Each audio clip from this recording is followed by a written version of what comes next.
Olá a todos e a todas, estamos aí na nossa aula 9, nessa disciplina de Ciências do Ambiente, e como eu mencionei na nossa última aula, nessa segunda parte da disciplina, eu fiz questão, na medida do possível, pensar, selecionar alguns temas, alguns tópicos que eu acho que tem aí uma relação, ou possivelmente vocês podem encará-los no dia a dia profissional de vocês, mas que tem uma relação entre engenharia e ciências ambientais. Na aula de hoje, na aula da próxima semana, certamente nós vamos falar de um tópico muito relevante, extremamente relevante no contexto atual, quando se discute sustentabilidade, que é a questão do gerenciamento de resíduos, né? Na aula de hoje, nós apresentaremos definições, é uma aula um pouco mais assim de organizar as ideias, né? Onde eu pretendo apresentar as definições principais, como os resíduos eles são classificados, alguns números associados a isso, e caminhamos aí no gerenciamento, as técnicas atuais para gerenciar os resíduos. O foco aqui vai acabar sendo resíduos sólidos urbanos, né? Mas não apenas. E termino a aula, né, falando aí de um marco regulatório extremamente importante no âmbito, né, no contexto dos resíduos sólidos, que é a Política Nacional de Resíduos Sólidos. Essa política ela completa aí 10, 11 anos, né, foi lançada em 2010, e essa política ela realmente crava como um marco mesmo para onde que nós gostaríamos de ir em termos de gerenciamento de resíduos sólidos. No final da aula apresento aí rapidamente alguns aspectos associados a essa política. Pois bem, vamos iniciar então. O que são resíduos sólidos? Aqui eu apresento duas definições, né? A primeira delas, ela vem dessa norma, que eu sugiro fortemente, se for do interesse de vocês, que vocês baixem ela. Aqui está o link dessa norma, né? O link que remete vocês ao catálogo dela, que essa norma ela é catalogada pela Associação Brasileira de Normas Técnicas, a ABNT, mas essa norma, acredito que não seja tão difícil encontrá-la nas bibliotecas, enfim. E essa norma ela é muito importante porque, além de apresentar definições, ela apresenta aí alguns aspectos de classificação dos resíduos sólidos. Então, ela é bem fundamental nesse contexto de gerenciamento de resíduos sólidos. E a segunda definição, você vai ver que as definições elas meio que se complementam, né? É a definição de resíduos sólidos proveniente da Política Nacional de Resíduos Sólidos, cujo texto também vocês podem acessar por esse link aqui. Pois bem, o que são resíduos sólidos? A principal mensagem, digamos assim, dessa definição é que resíduos sólidos não precisam necessariamente estar no estado sólido. De acordo com a definição da ABNT, resíduos sólidos são resíduos nos estados sólido e semissólido, todos aqueles com teor de umidade, quantidade de água, né, por massa, inferior a 85%, ou semilíquido, né, com conteúdo líquido insuficiente para que se possa fluir livremente, que resultam de atividades de origem doméstica, industrial, hospitalar, comercial, agrícola, de serviços, de varrição e limpeza pública, né? Ficam incluídos nessa definição lodos provenientes de sistemas de tratamento de água, aqueles lodos lá na decantação, que nós vimos aí nas aulas anteriores, aqueles gerados em equipamentos e instalação de controle de poluição, aquelas borras que nós temos aí ao fundo dos ciclones de material particulado ou de precipitadores eletrostáticos, são considerados resíduos sólidos, né? Bem como determinados líquidos cujas particularidades tornem inviável o seu lançamento ou que não tenham tecnologia economicamente viável para tratar esses líquidos e lançá-los no corpo d'água. Esses líquidos, então, eles são considerados como resíduos sólidos e devem ser acondicionados como se fossem resíduos sólidos. Complementando essa definição, nós temos, então, a definição da Política Nacional de Resíduos Sólidos, onde nós temos que resíduos é um material, substância, objeto ou bem descartado, resultante de atividades humanas na sociedade, no estado sólido, semissólido. Eu fiz questão de colocar essa definição por conta desse item, né? Bem como gases contidos em recipiente. Então, recipientes com gases são considerados resíduos sólidos e devem ser tratados como tal. Líquidos, uma repetição, né, cujas particularidades é inviável o seu lançamento, mesmo considerando a melhor tecnologia. Bom, um ponto extremamente importante na classificação, nas definições básicas de resíduo sólido, refere-se à classificação dos resíduos sólidos quanto à sua periculosidade. E quem nos fornece, ou o que nos fornece os parâmetros associados à classificação dos resíduos sólidos é justamente a NBR 10004 de 2004. Por essa NBR, nós conseguimos classificar os resíduos sólidos basicamente em duas classes. Os resíduos classe 1, chamado de perigosos, e os resíduos classe 2, os não perigosos. Só que nos resíduos classe 2 eu subdivido esses resíduos em duas classes também. São os resíduos 2B, que são os inertes, e os resíduos 2A, que são não inertes. Bom, o que está por trás dessas definições? Ou o que determina se um resíduo ele é perigoso ou não? Em termos de periculosidade, basta aquela amostra de resíduo possuir apenas uma dessas características. Uma dessas já o consideraria perigoso. Ele não precisa possuir todas, ele não precisa se enquadrar em todas essas características, né? Essas características, elas são associadas muitas vezes na presença ou na ausência de substâncias, principalmente presença, e a presença dessas substâncias, a concentração dessas determinadas substâncias, ou até algumas orientações para se fazer os testes e determinar se existe essas substâncias naquela amostra de resíduos, vocês encontram nessa norma NBR 10004 de 2004. Existem normas que auxiliam, digamos assim, essa NBR, que é, por exemplo, a amostragem de resíduos sólidos, como você faz os testes de solubilização ou de lixiviação. Pois bem, quais são esses parâmetros que apenas um já consideraria um resíduo como perigoso? Inflamabilidade. Se ali naquela amostra de resíduos tem alguma substância que estimula a combustão. Um outro ponto, corrosividade. Se na amostra daquele resíduo, aquele resíduo ele possui um pH muito baixo, menor que 2, ou muito alto, maior que 2,5, se eventualmente existem substâncias naquela amostra de resíduos que possam corroer o ácido, isso daí classificaria o resíduo como sendo corrosivo. Reatividade, se naquela amostra de resíduos tem substâncias que reagem violentamente com a água, por exemplo, né? Ou ao sofrer alguma reação, aquela amostra de resíduos libera gases tóxicos. Isso tornaria aquela amostra, consequentemente aquele resíduo, como sendo reativo. Por sua vez, nós temos a toxicidade. Toxicidade, você consegue determinar, né, essas doses letais em ratos que nós temos, né? Tem os valores lá, DL50, CS50. Se aquela amostra de resíduos possui substâncias em determinadas concentrações, né? E no caso da toxicidade, você consegue determiná-la também através de um teste chamado de teste de lixiviação. Você obtém através desse teste um extrato lixiviado daquele resíduo, e se nesse extrato lixiviado possui determinadas substâncias indeterminadas superiores a determinadas concentrações. Isso tornaria o resíduo tóxico. E por fim, se existem organismos ou micro-organismos patogênicos ou toxinas em determinadas concentrações naquele determinado resíduo. Enfim, uma dessas características, se aquela amostra de resíduo se enquadra em uma dessas características, ele já se tornaria perigoso. Não possuindo nenhuma dessas características, ele automaticamente é não perigoso. Só que no não perigoso nós temos que determinar se ele é não inerte ou inerte.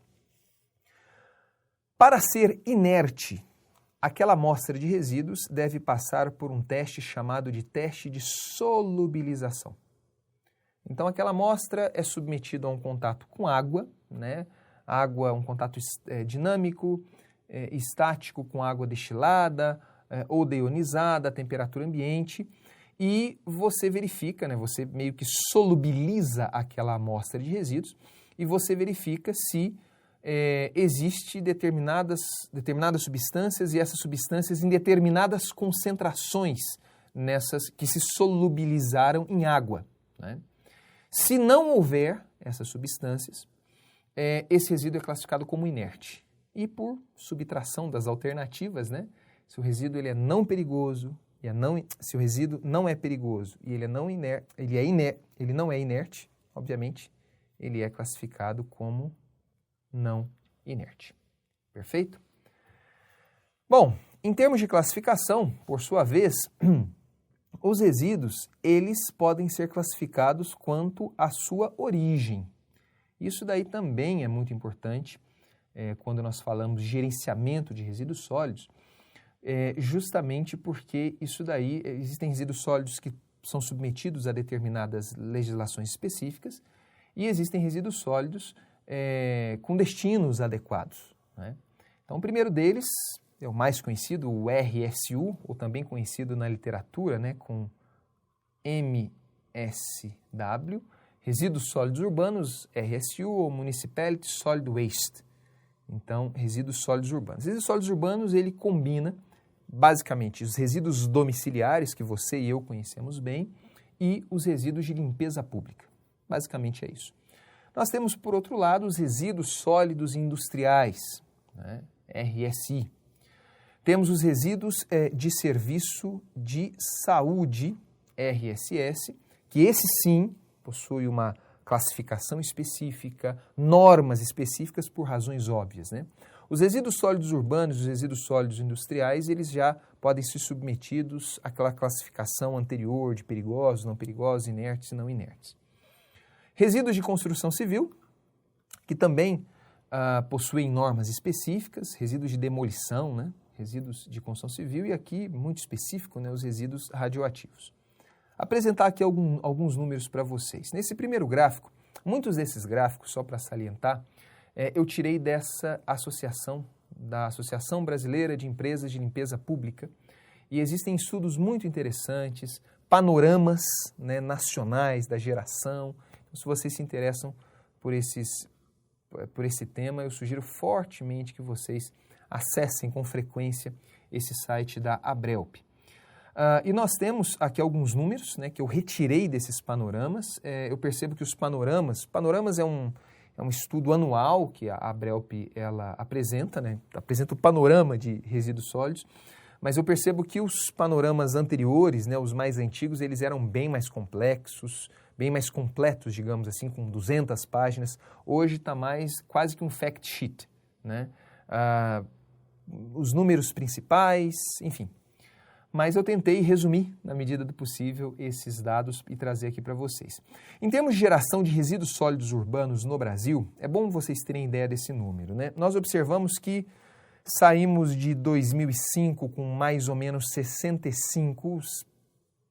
quase 65 milhões de toneladas ano de resíduos sólidos urbanos sendo gerados no Brasil, e estamos caminhando aí para quase 80 milhões de toneladas ano de resíduos sólidos urbanos. Isso daí está muito associado ao aumento da população, juntamente com o aumento da geração per capita de lixo. Então, no Brasil hoje, nós temos aí, cada um de nós, em média, gera por ano 380 quilos de resíduos sólidos. 380 quilos de resíduos sólidos. Quando nós fazemos a comparação da dimensão dos resíduos sólidos urbanos com resíduos sólidos industriais, nós podemos caminhar para esse segundo gráfico aqui, esse gráfico também em milhões de toneladas, e nós vemos que os números eles são mais ou menos parecidos. Saliento apenas que esse gráfico ele apresenta dados até 2007, porque eu consegui os dados dessa fonte mencionada anteriormente, até 2007, dos resíduos sólidos industriais. E eu percebi nos estudos que esses resíduos sólidos industriais muitas vezes se baseiam em inventários estaduais, nem todos os estados possuíam, e depois eles extrapolavam para a realidade brasileira, né? Então, existe uma certa incerteza nesses números, mas é importante perceber que resíduos sólidos industriais e resíduos sólidos urbanos, eles possuem mais ou menos a mesma ordem de grandeza. Em 2007, o valor ele foi até superior de resíduos sólidos industriais foi superior, né, em relação aos resíduos sólidos urbanos, né? Porém, nos resíduos sólidos industriais, digamos assim, ele é algo mais fácil de ser rastreado, a garantia do tratamento adequado supõe-se que seja algo mais fácil de acontecer, justamente porque as indústrias elas estão submetidas a sanções administrativas, ambientais, legais, que obrigam, né, as indústrias a se movimentar no sentido do gerenciamento dos resíduos. Porém, né, então, poderia, em termos numéricos, poxa, resíduos sólidos industriais é o nosso foco, porque gera mais do que resíduos sólidos urbanos.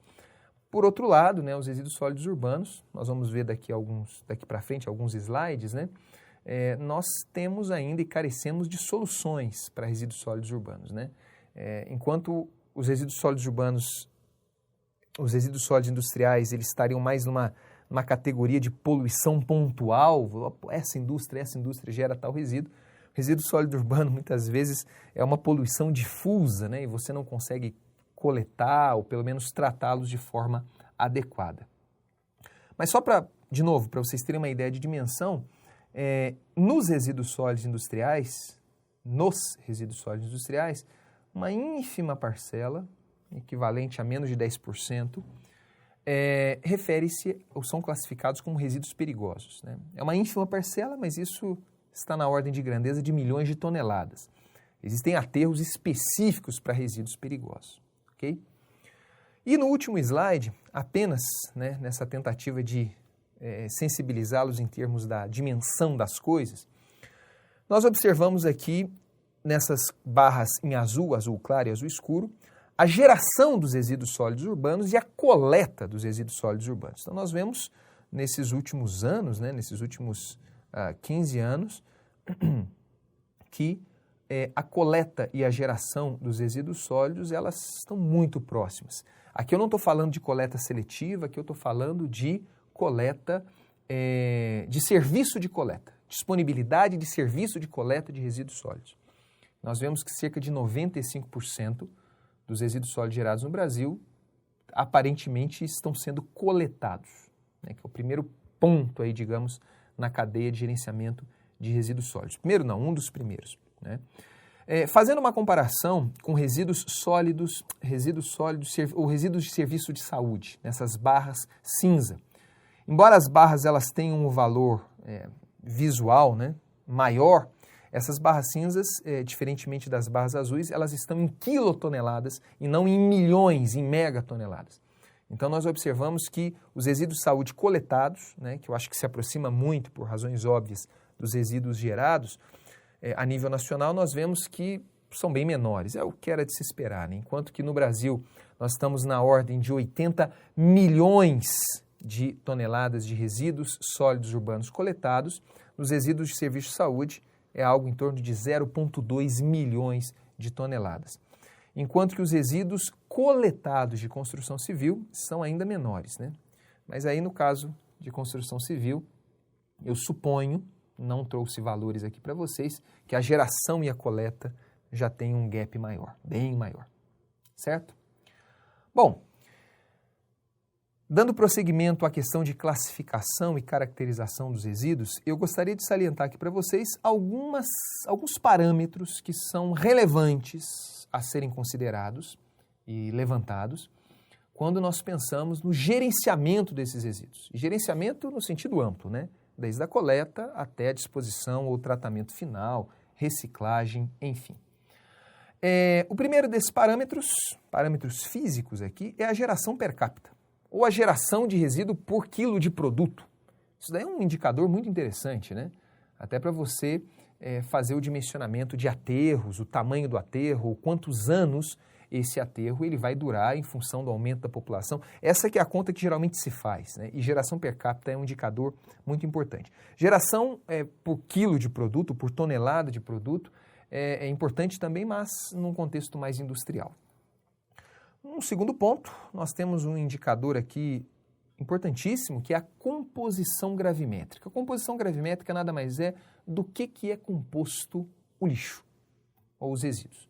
Alguns dados aqui para vocês. Esse primeiro trabalha com valores médios nacionais, né? E nós temos que grande parte dos 45% dos resíduos sólidos urbanos no Brasil é composto por matéria orgânica. Suponho eu, o resto de comida, de verdura, de carne, matéria orgânica, né? Chama a atenção, por exemplo, né, agora me veio à mente aquelas reportagens que são muito comuns em feiras, em grandes feiras, né, os centros de distribuição de alimentos no Brasil, a quantidade de desperdício que tem, né, num país onde ainda persiste essa disparidade social de pessoas que não têm o que comer. É claro que a logística, né, o clima não permite que os alimentos eles fiquem muito tempo expostos e eles já apodrecem, né? Mas isso daí é um tema bem interessante para ser estudado, né? Bem interessante para investir, né? Diminuição desse desperdício, né? Estou falando de centro de distribuição, mas muitas vezes nós convivemos na nossa própria realidade doméstica, desperdício de comida, né? O Brasil é um país que desperdiça comida, mesmo nesse contexto triste que ainda vivemos, em algumas regiões esse contexto é intensificado de pessoas que não têm o que comer. Também, né, isso daí justifica um pouco o grande percentual de matéria orgânica que compõe os resíduos sólidos urbanos no Brasil. Nós temos em segundo lugar, né, os plásticos. Nós temos uma presença interessante aqui de papel e papelão, mas é claro que a composição gravimétrica de resíduos sólidos urbanos, obviamente, isso aqui são valores médios do Brasil, mas no Brasil mesmo, na região sul é diferente da região sudeste, da região nordeste, cidades numa mesma região podem apresentar uma composição gravimétrica diferente, porque isso daí está muito associado a aspectos socioeconômicos, aspectos culturais até. Nessa tabela aqui embaixo, só para vocês terem uma ideia, eu trouxe algumas faixas de valores, variando apenas a renda de países. Nessa primeira, país de baixa renda, eu me lembro que foram considerados países africanos, basicamente Índia. País de média renda, Brasil, Argentina, países de alta renda, países europeus. E nós observamos que quanto mais baixo a renda de um país, a presença de resíduos orgânicos dentre os resíduos sólidos urbanos, ela é mais relevante. Quando você caminha para país de baixa renda, a contribuição de papel, papelão, metais e vidros, ela acaba se tornando mais relevante. O que diretamente interfere em uma outra importante característica física, que é o teor de umidade, né? Resíduos cuja composição gravimétrica é majoritariamente por matéria orgânica, geralmente possui um teor de umidade maior do que resíduos onde a composição gravimétrica da matéria orgânica ela é um pouco menor, ok? Teor de umidade é importante porque a presença de água, o teor de umidade nada mais é do que na massa daquele resíduo, qual que é o percentual que tem de água, né? E teor de umidade é importante porque isso daí interfere em condições de biodegradabilidade, isso interfere também em processos térmicos de tratamento dos resíduos, gasta-se às vezes muita energia justamente para você reduzir essa umidade, então teor de umidade é um parâmetro importante. Por fim, nas características físicas, nós temos o peso específico aparente, vamos dizer, a densidade do lixo, geralmente dado em quilos de lixo por metro cúbico. Isso aqui é muito importante, sabe para quê? Logística. Se o resíduo ele é muito volumoso e pesa pouco, você tem que comprimi-lo muitas vezes, e tem aí dentro, né, a compressividade do lixo, até que ponto ele pode ser comprimido para você fazer a coleta e o transporte, né, dos resíduos. Em termos de características químicas, nós temos aí o poder calorífico, né, então para uma recuperação energética de um resíduo, nós vamos falar um pouquinho disso na próxima aula. O poder calorífico, o quanto de energia que tem no lixo, claro que está muito associado à composição daquele lixo, é um parâmetro importante.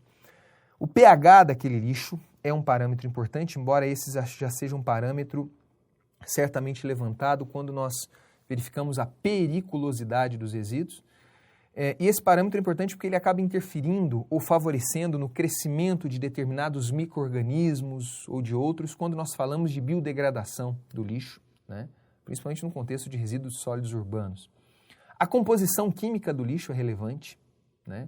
E aqui na composição química no sentido de proteína, lipídio, carboidrato, material lignocelulósico, existe aqui uma taxa importante também quando nós falamos de compostagem de resíduos, é a relação carbono-nitrogênio. Isso acaba meio que interferindo, né, no metabolismo da degradação biológica desses resíduos, falando de características biológicas, né, dentre elas a presença mesmo de micro-organismos patogênicos, enfim, características que geralmente são relevantes quando nós tentamos caracterizar os resíduos. Pois bem, já apresentei para vocês, espero que tenha ficado claro, né, o que são resíduos, quais são os inúmeros parâmetros relevantes para classificá-lo, para caracterizá-lo. Vamos caminhar agora nesse fluxo do gerenciamento dos resíduos.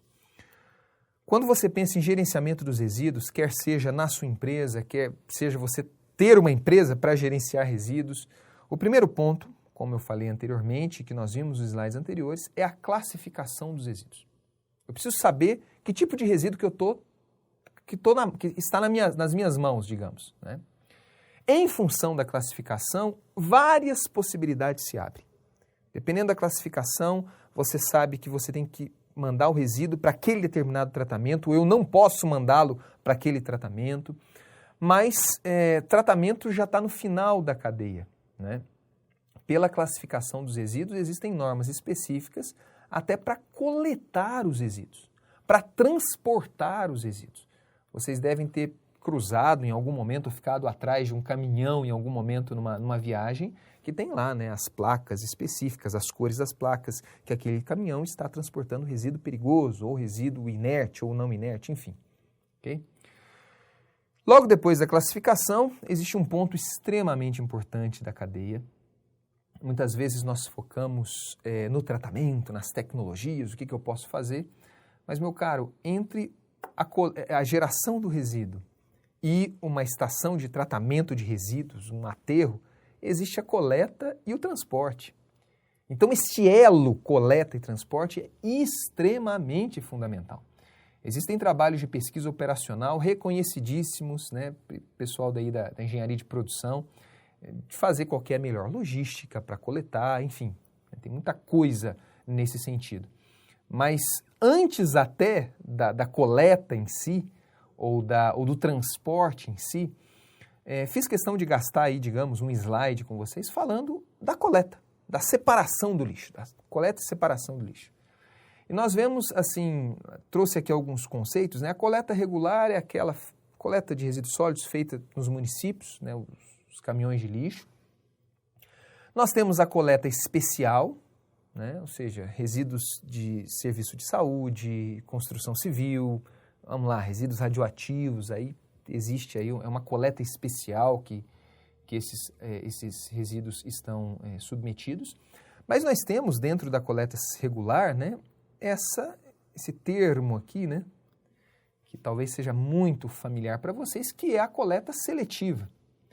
Então, a coleta seletiva nada mais é do que você, no ponto, o ideal seria, né, no ponto de geração de resíduos, você separar os resíduos. E a coleta seletiva, ela se eventualmente ela ocorresse, né, de forma ideal, ela é um ponto extremamente relevante, as economias que você teria de fazer o transporte, né, ou a própria a facilidade mesmo para você dar o destino. Nós temos aqui alguns desenhos, né, algumas cores que vocês já devem conhecer, mas o plástico em vermelho, o vidro em verde, resíduos perigosos em laranja, papel e papelão em azul, resíduos orgânicos em marrom, enfim, né, mas muitos deles estão espalhados aí nos campi das universidades, mas a coleta seletiva bem feita, ela favorece muito o segmento da cadeia, né? E nós observamos no Brasil que, prestem atenção na palavra, né? Nós temos aqui municípios com iniciativas de coleta seletiva. Na região sudeste, na região sul, as iniciativas de coleta seletiva elas são mais relevantes. Eu não consigo falar para vocês, provavelmente deve ter no documento original desse artigo, como se mede uma iniciativa, né?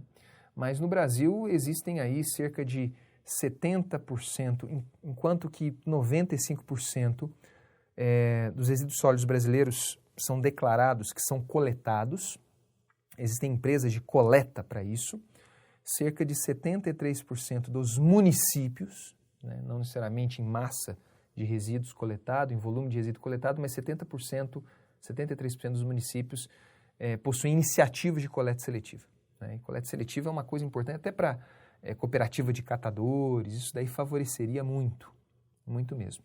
Temos observado, né, iniciativas assim bem devagares, modestas, para implementar no dia a dia, né, essa coleta seletiva.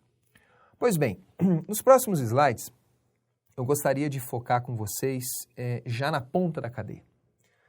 Falamos de classificação, apresentei ali algumas coisinhas da coleta, transporte não temos tempo para isso, né?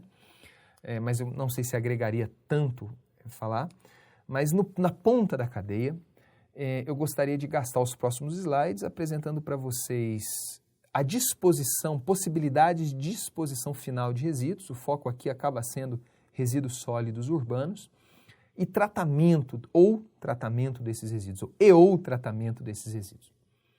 Quando nós falamos de disposição final dos resíduos, 3 situações, elas geralmente aparecem, né, na nossa frente. Uma situação que era mais comum tempos atrás, graças a muitos esforços de política, de evolução, de conscientização ambiental, está se tornando menos comum, que é o lixão a céu aberto, até um contexto, né, uma situação mais controlada em todos os sentidos, que é o aterro sanitário. Então, nesses desenhos, acredito que vocês consigam ver com mais detalhes no material que vocês têm, né, aí, em PDF, nós vamos do lixão a céu aberto para o aterro sanitário. Lixão a céu aberto nada mais é do que você pegar o lixo e jogar numa área. Só isso, né? Você não tem nenhum controle em cima do lixo, você não tem nenhuma... você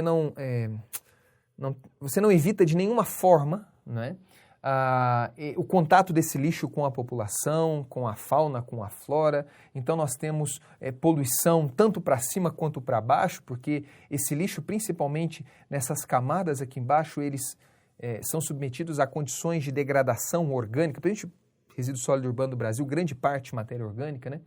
Mas eles acabam sofrendo uma degradação anaeróbia, e essa degradação anaeróbia gera chorume. Esse chorume pode atingir, inclusive, lençol freático, degradar o solo, enfim, né?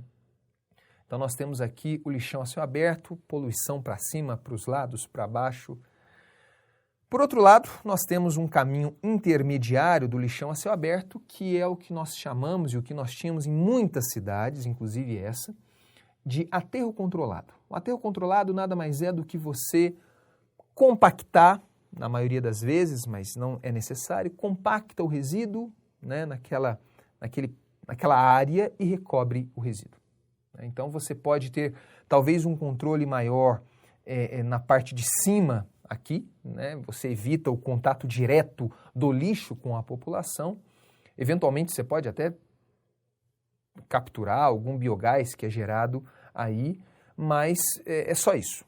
É mais um controle, digamos assim, do contato mesmo com a população, o cheiro, é mais no controle. O controle aqui não é completo, mas para controlar esses aspectos mais visuais, talvez, né, mais grotescos. E, por fim, nós temos os chamados aterros sanitários, né? Aí sim é uma obra de engenharia, você tem a impermeabilização do solo, compactação do resíduo, o controle dos poluentes de chorume, de efluentes líquidos, você captura o biogás, se for o caso, se for viável capturá-lo, não é? Então, existe controle de sistema de drenagem, esse seria o ideal. Aqui é um desenho, né, que está no nosso livro, inclusive, da disciplina, de um aterro sanitário, né? Então, o aterro sanitário, ele precisa, né, da construção desses taludes. De novo, é uma obra de engenharia de fato, não é? O solo ele é devidamente impermeabilizado. No fundo das células, nós temos aqui a coleta do que nós chamamos de chorume. Esse chorume nada mais é do que esse líquido viscoso, altamente orgânico, com alta carga de nitrogênio amoniacal, deve ser tratado, né? E esse líquido ele é formado pela degradação basicamente anaeróbica da matéria orgânica contida nesses resíduos sólidos, né? Com a água da chuva, intensificado com a água da chuva, né? Então, esse resíduo, se vocês colocarem aí na internet, ele geralmente é um cheiro muito forte, uma coloração ele é espesso, muito escuro. Então, no aterro sanitário, você consegue coletar esse chorume e tratá-lo, inclusive, né? Existe um certo cuidado em aterro sanitário, como vocês podem ver aqui em cima, acho que basicamente aqui também, né? Você evitar o contato de água da chuva, você drenar corretamente a água da chuva para que a água da chuva ela não tenha tanto contato com resíduo sólido urbano, justamente para diminuir um pouco, né? Minimizar um pouco a geração desse chorume, né? E um outro ponto relevante, e isso daí chama muita atenção, principalmente quando a degradação é anaeróbia, é a geração de biogás, né? Então nós temos a geração de biogás, basicamente composto por metano, CO2, né? Como ele tem uma composição relevante de metano, se esse biogás ele não for capturado, não for viável economicamente em ser capturado e gerar energia, ele deve ser pelo menos queimado, né? O metano na atmosfera, nós vimos nas aulas anteriores que ele tem um poder estufa considerável em comparação com o CO2. Então, às vezes você passa perto de um aterro, você vê uma chaminézinha ali queimando, justamente porque você está reduzindo, né, o CH4 para CO2, ok? Bom, aqui alguns dados a nível de Brasil. Nós observamos que dados de anos anteriores, né, dos anos 2000 até da década de 90, grande parte, como era de esperar, o lixo no Brasil ia para lixão. Tínhamos poucos aterros controlados, poucos aterros sanitários, e nós observamos ao longo dos anos que a presença dos aterros sanitários tem aumentado de uma forma um pouco módica, digamos, né? Mas tem sido mais relevante, sem dúvida alguma, okay? Do que os lixões. Mas ainda temos problemas disso daqui, ó, de aterros controlados e lixões. Pois bem, aquilo é a disposição final dos resíduos. Você pegar os resíduos e colocá-lo, né, compactá-lo num lugarzinho, enfim, com todas as controle de baixo, por cima, mas compactar os resíduos num lugarzinho, muitas vezes os países não possuem esse lugarzinho, essa área, porque demanda área, né? Então nós vemos muitos países, como o Japão e vários países europeus, até por falta de área, que submetem os seus resíduos sólidos a processos térmicos, né? E a grande vantagem de todos esses processos térmicos é justamente a redução da massa e do volume do lixo. A tecnologia que tem sido mais empregada para como tratamento térmico de resíduos, sem dúvida alguma, é a incineração, né? Sem dúvida alguma. Incineração nada mais é do que você queimar o lixo. É uma decomposição térmica total, entre aspas, né, que não é 100%, mas via oxidação. Temperaturas acima de 800 graus, tem várias configurações com grelha, múltiplas câmeras, leito fluidizado, mas existem várias configurações e a mais utilizada é você queimar o lixo, basicamente. Entre as vantagens, né, a redução é óbvia, recuperação de energia, se for o caso, né, é o chamado de waste to energy. Então, recuperação de energia é um ponto bem interessante e, em muitos casos, a esterilização dos resíduos mesmo. No Brasil, existem normas específicas para incineração. Aqui a gente está falando sempre no contexto de resíduos sólidos urbanos, mas grande parte dos resíduos de serviço de saúde são incinerados, né? Por razões óbvias, né? Hospitais possuem incineradores. Só que as desvantagens da incineração, em grande escala, é justamente o custo elevado e principalmente associado ao downstream. Ou seja, você queima, né? Se você vê configuração de plantas, às vezes, de incineração, é isso. Você tem ali a etapazinha de queima e uma grande etapa da purificação dos gases gerados. Existe um problema muito recorrente que, dependendo da temperatura de queima, você gera poluentes altamente tóxicos, como dioxinas e furanos, ok? Tem as cinzas que você gera, e essas cinzas podem ter metal pesado, então você tem que ter um tratamento adequado para essas cinzas, enfim. Existem, por outro lado, outras duas tecnologias que já são conhecidas, né? É claro que elas não são largamente aplicadas como a incineração, porque são muito caras, existem muitos gargalos ainda nessas tecnologias, que é a tecnologia plasma e a pirólise. Então, a plasma é uma decomposição térmica. A diferença do plasma, entre outras, né, mas para incineração, é que é com altíssimas temperaturas. Você consegue fazer a gasificação do lixo, né, ou seja, é a decomposição térmica com uma oxidação parcial do lixo. Você não queima o lixo, mas você gaseifica o lixo, gerando um gás de síntese, com tochas de plasma, né? Ao longo do gasificador, você coloca essas tochas de plasma. E assim, chega a temperaturas de 5.000 graus Celsius, 10.000 graus Celsius, né? E esse plasma, ele pode ser gerado por indução, corrente contínua, corrente alternada, mas existe, claro, um gasto energético para a geração desse plasma. As vantagens, obviamente, no caso do plasma, que é essa decomposição em altíssimas temperaturas, redução de massa e volume, e aqui você não tem muita flexibilidade de alimentação. Nessas temperaturas você coloca pneu junto com o resto de comida, enfim, né? É muito flexível a alimentação dos processos térmicos a plasma. Você pode, obviamente, recuperar energias pela altíssima temperatura, e se ele for bem projetado, você teria menos problemas com essas emissões de poluição. Os resíduos inorgânicos, né, a massa gerada, ela pode eventualmente ser utilizada, já estando esterilizada, digamos assim, mas as desvantagens é óbvio, né? Elevado custo de energia, o custo elevado, de fato, para instalação de investimento, né? Muita pesquisa tem sido feita nesse sentido. A tecnologia ela está caminhando para o amadurecimento. E, por fim, nós temos um processo térmico chamado de pirólise, né?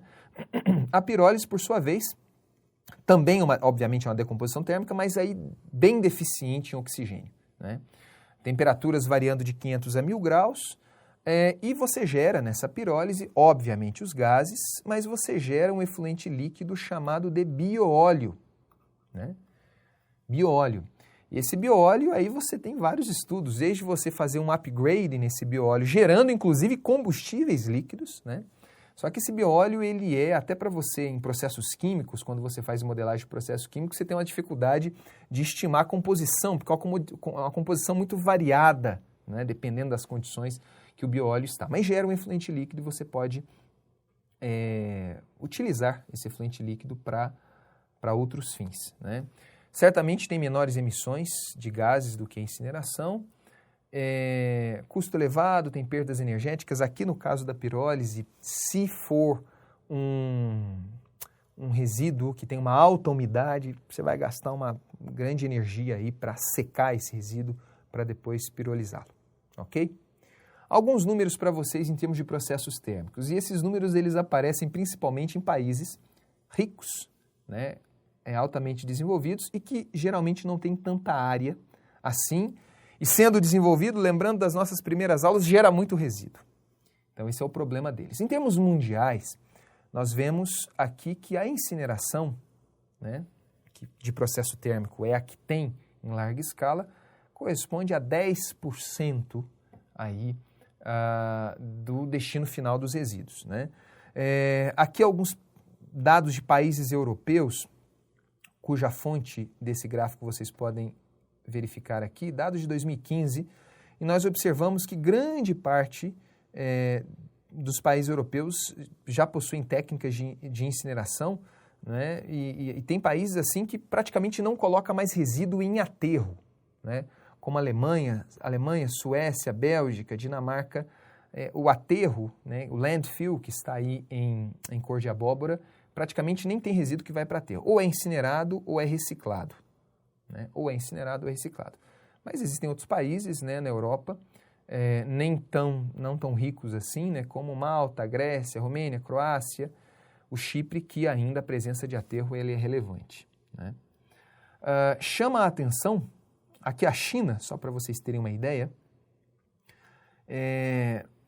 A China, que é um país em franco desenvolvimento, que está passando a sua revolução industrial aí nas últimas décadas, né, nós observamos como que um país, num desenvolvimento mais rápido, ele encara a destinação final do lixo. Então, nós vemos que na década de 90, praticamente os resíduos sólidos da China, eles não tinham nenhum tratamento. Existe uma penetração, num primeiro momento, de colocar em aterro. Aqui eu não consigo estimar se o aterro é controlado, enfim, né? Mas coloca em aterro. Mas nós vemos a partir dos anos 2000, quando a geração de resíduos per capita aumenta, né? E a geração de resíduos aumenta, nós vemos a partir dos anos 2000 uma penetração cada vez mais relevante da incineração, né? Aqui, nesse gráfico, chamo a atenção para vocês, embora a incineração seja um fator, né? um destino final de resíduos cada vez mais relevante em países ricos, mas esse é o contexto, um dado recente, né, que eu peguei do Banco Mundial, mas esse é o contexto mundial, digamos assim, no qual vocês estarão formados, né? Nós temos que, enquanto a incineração é de 11%, aterro sanitário, a nível mundial, tá? É 7%, aterro controlado 3%, ou seja, cerca de 20% do lixo do mundo ou vai para aterro, 10% para aterro e 10% é incinerado, nessa ordem de grandeza. Mas nós temos aqui que cerca de 50% dos resíduos no mundo ou são disponibilizados, 30%, em locais abertos e 25% em aterros não especificados, que aqui a pesquisa não conseguiu discriminar onde, né? Então, resíduo sólido urbano ainda é um problema a nível mundial, sem dúvida alguma. Temos casos específicos nesses países europeus, por exemplo, mas ainda é um problema, ok? Bom, entre o gerenciamento dos resíduos, entre esses gerenciamentos, nós temos um tratamento específico para a matéria orgânica, que é a questão da compostagem, né? Muito comum aí, antigo, bem conhecido, principalmente na zona rural, embora muitos ainda não saibam fazer corretamente. Mas a compostagem, pessoal, nada mais é do que a decomposição biológica da matéria orgânica. Ela pode se dar de uma forma aeróbica, né? Então, nessa forma aeróbica, você remove apenas matéria orgânica, né? Quando você coloca muito plástico, vidro, isso daí interfere bastante. Teor de umidade muito alto acaba interferindo bastante porque ele ocupa os espaços do solo que tem ar. E aqui eu estou falando de uma compostagem aeróbica, então você deve favorecer a circulação de ar, né? E a compostagem aeróbica é interessante porque ela tem uma maior geração de biomassa, né? Lembra que aqueles processos aeróbicos de tratamento de esgoto, por exemplo, gerava mais lodo, muito lodo, né? No caso da compostagem aeróbica, de resíduos sólidos urbanos, a matéria orgânica de resíduos sólidos urbanos gera bastante humus, que eventualmente pode ser até usado na agricultura. Mas é um mecanismo aparentemente mais rápido do que a anaeróbica. Mas nós temos aqui nesse gráfico, né, num primeiro momento, a compostagem aeróbica, ou seja,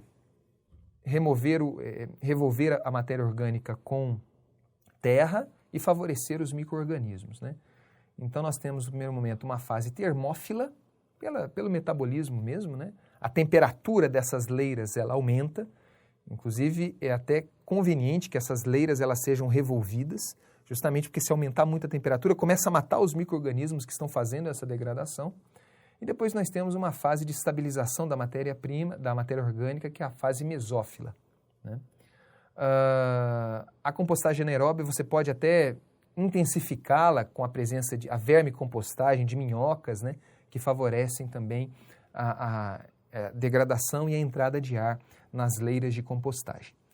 Por outro lado, a compostagem anaeróbica, que é o que nós vemos em aterros, ou seja, aterros eu digo porque ali acontecem processos anaeróbios, vide a geração de biogás e de chorume, é um metabolismo bem mais lento, né? E eu falo em aterros porque grande parte dos nossos resíduos sólidos urbanos é composto por matéria orgânica, né? Mas você tem reatores anaeróbicos que inclusive você pode colocar na sua casa, enfim, ok? Isso aqui então é uma forma de tratamento principalmente destinado à matéria orgânica. E finalizando essa sequência de gerenciamentos, nós temos a reciclagem, né? Então, a reciclagem nada mais é do que um processo industrial. Muitas vezes, quando nós trabalhamos, eu trabalho com isso com análise do ciclo de vida, quando nós colocamos a reciclagem na análise do ciclo de vida, muitas vezes a reciclagem pesa muito, porque sendo um processo industrial, essa reciclagem ela tem, às vezes, o gasto de energia mecânica, energia elétrica, né, para, enfim, vapor, que seja, né, energia de eixo, para fazer todo esse processo, né? Outros insumos, a água, enfim. E muitas vezes a presença da reciclagem no ciclo de vida acaba tendo um peso ambiental relevante, né? Não vou falar que em todo caso, mas pode até inviabilizar numa performance ambiental a presença da reciclagem naquela determinado supply chain, né? Aquela cadeia de suprimento. Ou seja, reciclagem é um processo industrial, né? Então você deve analisá-la num contexto amplo, aonde você converte esse resíduo, né, essa matéria-prima também chamada de secundária, em produto semelhante para ser usado no próprio setor ou para ser usado em outro setor. Os benefícios da reciclagem, assim, de pronta entrega, né, eles são óbvios. Reduz a poluição. Reduz a poluição nesse contexto amplo mesmo, né? Você está deixando de consumir matéria-prima original, digamos assim, porque você abastece o seu setor com matéria-prima secundária, com matéria-prima reciclada, com refúgio. Então você deixa de consumir matéria-prima primária. Desculpe, matéria-prima primária, mas é porque o autor aqui ele coloca matéria-prima secundária, né? Mas você deixa de consumir esse material primário. Prolonga a vida útil dos aterros, obviamente você manda menos resíduo para aterro, isso é muito importante, num contexto mais amplo. Tem muito emprego sendo gerado, existe hoje já cada vez mais uma comercialização, um mercado consolidado de recicláveis. Estimula a concorrência porque muitas vezes materiais reciclados, materiais provenientes de matéria-prima secundária, tende, não é sempre certo isso, mas tende a ter um preço menor, um custo menor de produção, ok?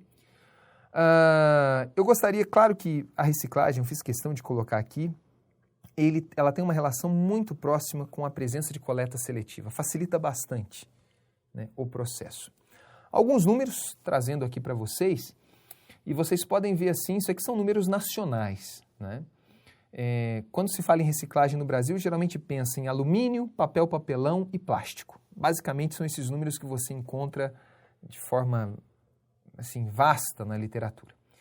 E nós vemos que em alumínio, por exemplo, nos últimos anos, né, cerca de 69%, hoje cerca de 87%, quase 90% em 2007, de alumínio é reciclado. É reciclado, né? Número importante. Tanto é que quando você vem para esse gráfico aqui, você tem aqui a relação entre sucata recuperada e o consumo interno. Ou seja, dados de 2014, cerca de 33%, digamos assim, da carga de alumínio nas indústrias de produção de produtos de alumínio, né? 33% refere-se a alumínio reciclado. Isso é muito interessante. Maior que a média mundial, né? Mas bem menor que outros países também. Quando nós falamos papel e papelão, e aqui eu estou juntando tudo, tá? Então, papel normal, papel carta, existem indicadores de reciclagem diferentes, mas em termos médios, cerca de 50% do papelão no Brasil é reciclado. E plásticos, que é um problema relevante, né? Menos de 10%.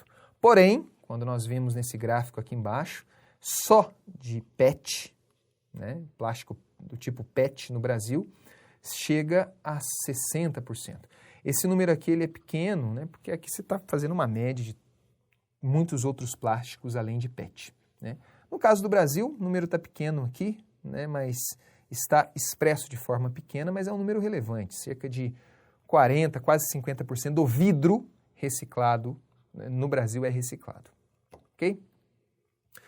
E gostaria de encerrar aí a nossa aula de hoje falando, então, da Política Nacional de Resíduos Sólidos. Foi um marco regulatório importantíssimo no gerenciamento de resíduos sólidos no Brasil e compõe o texto vocês podem acessar, no primeiro slide tem ali o link dessa política, uma política de 2010, estão sendo feitas releituras dessa política, atualizações, mas esse sim foi um marco importantíssimo no contexto dos resíduos sólidos. E é um conjunto de ações, né? Que de modo direto ou indireto acaba interferindo em toda a cadeia dos resíduos sólidos. Coleta, transporte, transbordo, tratamento, destinação final. Então, esse marco regulatório ele versa sobre toda a cadeia. A mesma política se complementa com a etapa de destinação final e em conformidade com o Plano Municipal de Gestão Integrada de Resíduos, Plano de Gerenciamento de Resíduos, essa política acaba incentivando isso. Atualmente nós temos aqui muitos municípios tendo que fazer esse plano de resíduos sólidos, né? Onde você tenta contabilizar numa ótica estratégica do município como que ele gerencia o seu resíduo. Gerenciar, como eu falei, é desde a classificação, coleta, acondicionamento, transporte, destinação final e tratamento. Os objetivos da Política Nacional de Resíduos Sólidos acabam seguindo aquela hierarquia tão comum que na próxima aula nós vamos detalhá-la um pouco mais. Primeiro, não gerar resíduo, se for possível, né? Se não for, tente diminuir os resíduos gerados. Reutilizar, reciclagem, tratar, e aí, se não der mesmo, faz a destinação final. Essa política, ela traz um apoio muito grande à reciclagem. Você vê que os números de reciclagem em alguns setores no Brasil são bem interessantes. E nessa política, ela tem um incentivo social interessante também na questão da integração dos catadores, a importância das cooperativas dos catadores, né?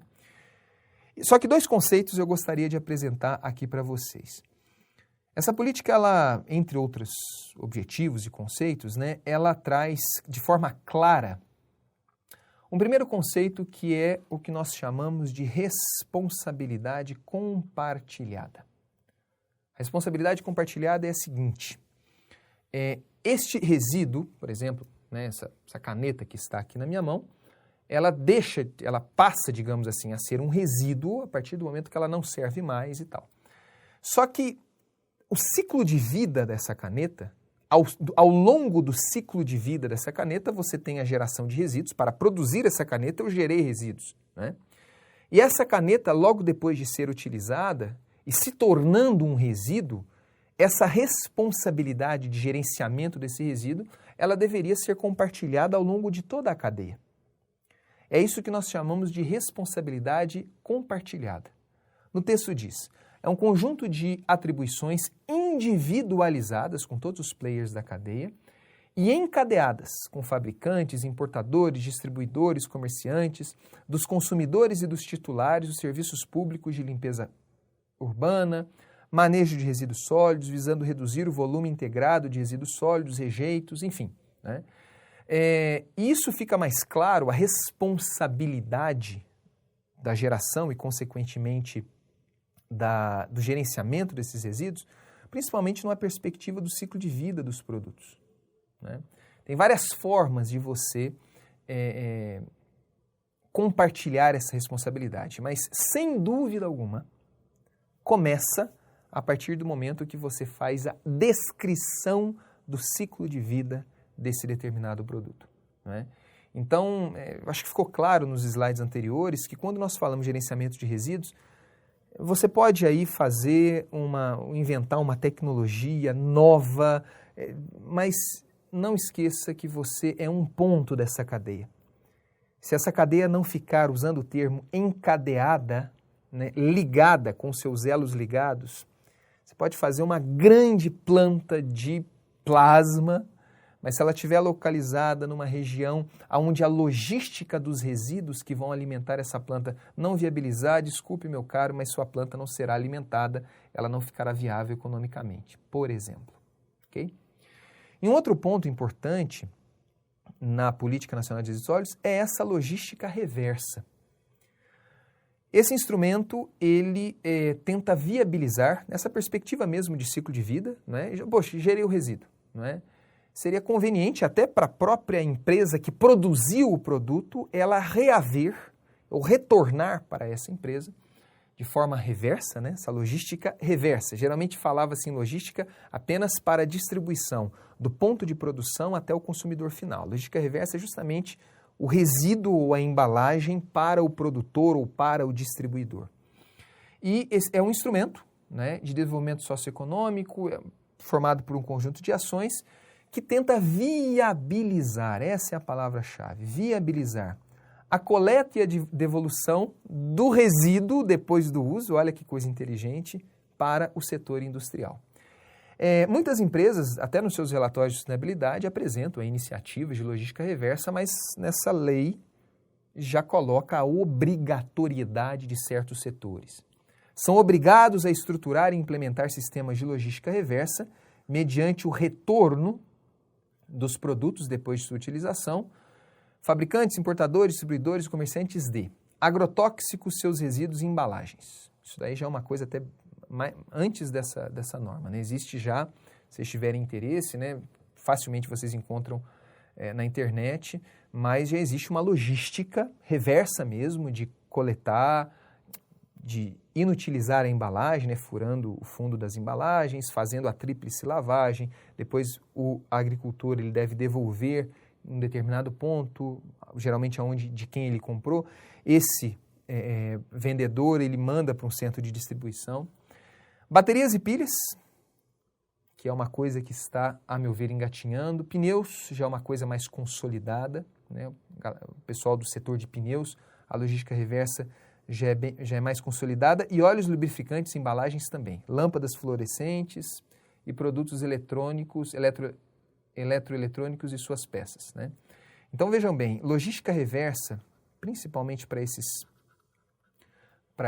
setores, a meu ver, que carecem aí de iniciativas mais robustas, existem muitas, mas carecem de iniciativas robustas, que eventualmente poderia até incentivá-los em algum empreendimento nessa área, ok?